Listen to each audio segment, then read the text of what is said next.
예, 박근혜 대통령 탄핵의 공 아시다시피 이제 헌법재판소로 넘어가 있죠. 그런데요, 그제 헌재가 청사 주변의 집회 시위에 따른 대책을 요구했습니다. 쉽게 말해서 헌재 주변에서는 촛불 집회 좀 못하게 해달라. 재판하는데 방해된다. 이런 겁니다. 실제로 이번 주말에도 촛불 집회가 광화문 광장에서 열릴 예정인데요. 그 일정을 보면 광화문 광장에서 헌법재판소 앞까지 행진하는 일정이 포함되어 있습니다. 여러분 어떻게 생각하십니까? 오늘 이 문제 한번 생각해 보죠. 헌재 앞 촛불 시위 민의의 전달인가 아니면 재판 방해인가? 들으면서 문자 보내주시기 바랍니다.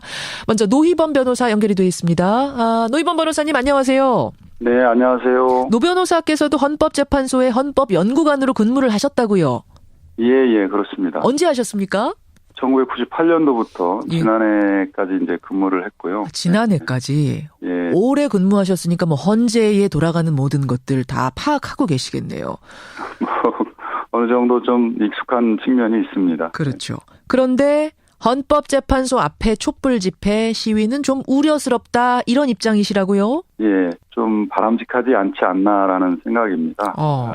국민들이 원하는 것이 뭐 신속한 결정 아니겠습니까? 그렇죠. 그 신속한 결정을 위해서 재판관들이 그다음에 연구관들이 이제 심리나 조사에 집중을 해야 되는데 아무래도 소음이라든가 이런 것 때문에 오히려 심리에 집중하기 좀 더 어려울 수도 있다. 오히려 신속한 결정에 오히려 방해가 될 수 있지 않을까 이런 생각이 듭니다. 심리에 집중하는데 방해가 된다. 그렇게 방해가 될 정도로 소음이 안에서 심하게 들립니까? 헌법재판소는 뭐 청와대나 국회와 달리 경내가 굉장히 좁습니다. 좁고 그래서 정문에서 재판관들의 사무실까지는 뭐 방까지는 불과 10여 미터밖에 되지 않습니다. 그래서 실제 뭐 헌법재판소 정문 앞이나 헌법재판소 앞에서 시위나 집회를 하는 경우에는 집회로 인한 소리가 다 들리기 때문에 실제 방해를 많이 받습니다. 예. 근데 이게 단순히 소음 때문에 시끄럽다 정도의 문제를 넘어서 재판 내용에도 이 집회가 영향을 미칠 수 있다 이런 우려도 있으시다고요? 심적으로 압박을 줄 것으로 보여집니다. 그게 결국은 이제 국민들이 원하는 이제 신속한 재판, 신속한 결정에 대한 압박이기 때문에 그 점에 대한 심리적 압박이 있을 텐데요. 뭐 잘 아시지만 그 재판이라는 것은 뭐 신속과 공정이라는 큰 두 가지 이념이 있습니다. 그래서 신속성만을 강조하다 보면 공정성을 놓치게 되고요. 공정성을 강조하다 보면 신속한 결정이 어렵게 됩니다. 이번 사건에서 재판관들이 탄핵 심판의 중대성을 충분히 인식하고 있기 때문에 신속한 결정을 하려고 할 테지만 업무에 집중하기 어렵고 또 심리적 압박을 받게 되면은 재판의 어떤 공정성이 훼손될 여지가 있습니다. 그런 점에서 좀 바람직스럽지 않지 않나 그렇게 보시는 생각이 거군요. 듭니다. 근데 그 앞에서 촛불 집회를 원하는 분들은 이렇게 말합니다. 헌법기관에서 당연히 국민의 소리를 들어야 되는 거 아니냐. 무슨 24시간 일주일 내내 집회하겠다는 것도 아니고 주말에 그 잠깐 하겠다는 건데 그것도 무슨 폭력 시위를 하는 것도 아니고 촛불 들고 시위하는 건데 그 절박함을 재판관들이 생생하게 들을 필요가 있다. 이렇게 주장하는데 어떻게 보세요?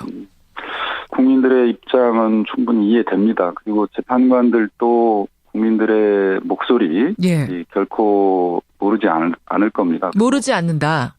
재판관들도 결코 국민들로 하여금 집회나 시위를 하지 말라. 그런 요구를 하지 말라라는 것도 아닙니다.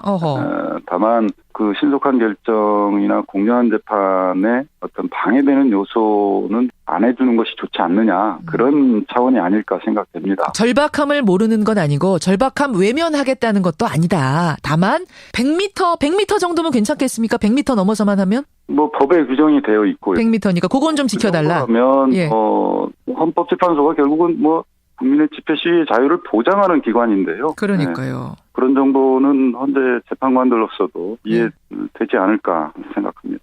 근데 말입니다, 변호사님. 2003년에 제가 헌재 판결 하나를 찾아봤어요. 그랬더니 주한 외교기관이 위치한 지점 100m 이내에선 집회 시위를 금지해놨죠. 금지해놨는데 요걸 위헌으로 내린 결정이 하나 있더군요. 그때 이유가 뭐냐면 공공의 안녕 질서에 명백한 위협이 없는 한 집회 장소는 자유롭게 결정해야만 집회의 자유가 보장된다. 왜냐하면 집회의 장소라는 것은 굉장히 중요한 의미를 갖기 때문에 보장해줘야 된다. 헌재에서 이런 결정을 내린 적이 있던데 똑같이 적용시켜 본다면 이번에도 가능하지 않겠는가 이런 생각도 드는데요. 당시 위헌 결정을 내린 것이 맞고요. 또 그 결정은 정당했다고 봅니다. 그때 연구관이셨으니까 기억을 하시는군요. 노희범 변호사님도. 네, 그렇습니다. 예. 예를 들어서 뭐 정부에 대한 항의를 하는 집회에 있어서 대사관 앞이니까 못한다 그러면은 아무 의미가 없다. 집회를. 그래서 절대적으로 금지하는 것이 위헌이라는 취지고요. 대사관이 업무에 방해될 정도로 집회를 한다거나 하는 경우에는 금지될 수 있다는 게 법의 취지다. 그래서 이번 헌재 건과는 좀 다르다 이 말씀이시군요. 노무현 전 대통령 탄핵 심판 때 헌법연구관 하신 거잖아요. 노 변호사님. 예, 그렇죠. 그렇습니다. 그래서 여쭙습니다만 그 당시에도 헌재 앞에서 무슨 집회 시위 같은 게 있었나요? 예, 그 당시에도 집회 시위가 있었습니다. 1인 시위라든가 뭐 기자회견이라든가 이런 형태의 이제 시위는 많이 있었고요. 예. 다만 이번과 같이 뭐 대규모의 뭐 촛불 행진이라든가 이런 것은 없었던 것으로 보여집니다. 예. 그런 정도는 뭐 당연히 국민들이나 뭐 단체 입장에서 헌법재판소에 뭐 어떤 목소리를 전달하기 위한 어떤 수단으로서는 뭐 충분히 가능하다고 보여집니다. 알겠습니다. 정리하자면 100m 밖에서 해달라. 절박함을 모르는 게 아니고 외면하겠다는 것도 아니다. 지금 100m는 지켜달라. 이렇게 정리하면 되겠군요. 그런 것이 좀 바람직하지 않겠나라는 그런 헌법재판소의 생각이 아니지 않을까 싶습니다. 여기까지 말씀 듣겠습니다. 노 변호사님 고맙습니다. 네, 감사합니다. 예, 헌법재판소의 헌법연구관을 지난해까지 지내셨던 분이세요. 노희범 변호사 먼저 만나봤습니다. 이번에는 아니 무슨 소리냐. 헌재 앞에서의 촛불 집회는 반드시 필요하다. 주장하는 입장 들어보죠. 촛불 집회 주최 측입니다. 박근혜 정권 퇴진 비상국민행동의 법률팀장이세요. 권영국 변호사 연결을 해보죠. 권 변호사님 안녕하세요. 네, 안녕하세요. 반갑습니다. 내일이 또 토요일인데 내일도 촛불이 헌재 앞으로 갑니까? 예, 당연히 지금 탄핵 심판이 헌법재판소로 이관되어 있기 때문에 거기 집회 행진 경로의 한 부분으로 잡혀 있습니다. 한 부분으로 잡혀 있군요. 네. 근데 지금 헌재 측에서는 이 집회가 재판에 방해가 될 수 있다. 소음이 너무 심각하기 때문에 신속하게 집중해서 처리해야 되는 업무에 방해가 된다. 어떻게 생각하세요? 헌법재판소가 혹시 재발절인 거 아닌가라는 생각이 드는데요. 재발이 절이다고요? 예. 무슨 왜냐하면 지금 행진을 하는 게 무슨 일주일 내내 하겠다는 것도 아니고 이번 주말에 이제 그 집회를 마치고 전체적으로 행진을 할 때 거기를 경유해서 가겠다는 거거든요. 그러니까 거기에 머물러서 거기에서만 계속 하겠다는 것도 아니고 거쳐서 간다 이 말씀이세요? 경로상? 예. 아하. 거기 아마 체류하는 시간이 한 20분 정도, 길어도 20분 정도로 잡고 있을 텐데요. 예. 지금 헌재가 왜 그런 반응을 보이는지 좀 이해가 되지 않습니다. 이게 전 국민적인 매우 우리 역사적으로 운명을 결정할 수 있는 매우 중요한 사건이지 않습니까? 예. 그럼 당연히 국민들이 헌법재판소에 대해서 자기가 어떤 요구를 할 수도 있고 또 자기의 목소리를 직접적으로 들려주고 싶은 그런 이제 희망이 있을 텐데 그 잠시 들려서 국민들의 어떤 절박한 그런 심정들을 거기에 잠시 들려주고 가겠다는 것이 이걸 가지고 그 헌재가 부정적인 어떤 입장을 내놓는다는 것은 이해할 수가 없다. 특히나 이제 헌법재판소라는 게 그 87년도 민주화 운동의 결과로 탄생한 거거든요. 그러니까 헌재는 사실 집회 시위에 의해서 탄생한 거나 다름없는 곳이에요. 그런데 자신을 그 탄생시켰던 집회 시위에 대해서 그것이 소음이다, 그것이 재판에 방해된다 이렇게 얘기하는 것은 결과적으로 스스로의 존재를 부정하는 것이 아닌가. 대단히 위험한 지금 얘기를 하고 있는 것이죠. 소음도 소음이지만 물리적인 것도 그렇지만 심리적인 압박도 있다. 공정하게 재판을 해야 되는데 그 앞에서 시위하고 뭐 어떻게 판결해달라, 신속하게 해달라 이런 걸 요구하게 되면 이 심리적으로도 상당히 압박이 된다는 거거든요. 어떻게 생각하세요? 아니 지금 현재 국정 공백이나 혼란을 빨리 이 해소하기 위해서는 예. 신속한 심리와 재판이 필요하다. 예. 그거는 누구나 다 공감하는 거잖아요. 근데 헌재에서는 그거 모르는 바 아니다. 신속하게 해야 된다는 것도 우리가 알고 국민들이 예. 절박하게 생각하시는 것도 충분히 알고 있으니 촛불이 굳이 안 와도 우리 압니다. 이거거든요.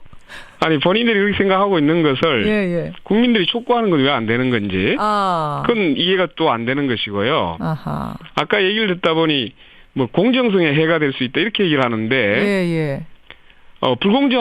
불공정하게 심판을 하라 이렇게 얘기하는 국민이 그동안 있었습니까? 적어도 독립적인 위치에서 예. 헌법과 법률 그리고 재판관의 정말 양심에 따라서 예. 이 범죄 행위 또 헌법 유린 행위에 대해서 예. 올바르게 판단하라고 얘기를 했지. 그것을 매우 불공정하게 누구에 유리하게 하라 이렇게 얘기하는 사람은 아무도 없습니다. 이번 주말에요. 네. 촛불 집회 측, 그러니까 박근혜 정권 퇴진 비상국민행동 측만이 아니라 네. 보수 진영에서도 맞불 시위를 그 앞에서 한답니다. 그럼 이것도 허용해야 된다고 생각하세요? 뭐 저는 이제 집회 시위 자유가 있기 때문에 예. 자기가 주장할 수 있는 건 뭐 주장을 하는 것이 맞다라고 생각하는데요. 예. 다만 그것이 누가 정의의 편에 서 있고 예. 또 실제로 헌법을 제대로 준수할 수 있는지 또는 우리 헌정 질서를 제대로 회복할 수 있는지를 가지고 판단을 하는 것은 그건 매우 올바른 양식에 따라서 이루어질 수 있기 때문에 저는 뭐 그걸 가지고 충분히 판단할 수 있다라고 보고요. 예. 다만 헌재가 이제 자꾸만 이 뭐 주변에 대해서 소음이 우려된다 이렇게 핑계를 대고 있는 것은 그동안 헌재가 사실 이 국민의 기본권 또는 국민의 편에 서서 제대로 판결하지 못하고 오히려 권력의 눈치나 또는 권력에 순종해서 그런 이제 잘못된 어떤 이런 이제 상황이 있었기 때문에 알겠습니다. 스스로 그러는 거 대단히 경계하려고 하는 거 아니냐, 재발절인 거 아니냐 이런 생각이 자꾸 드는 거예요. 청취자 문자 많이 들어옵니다.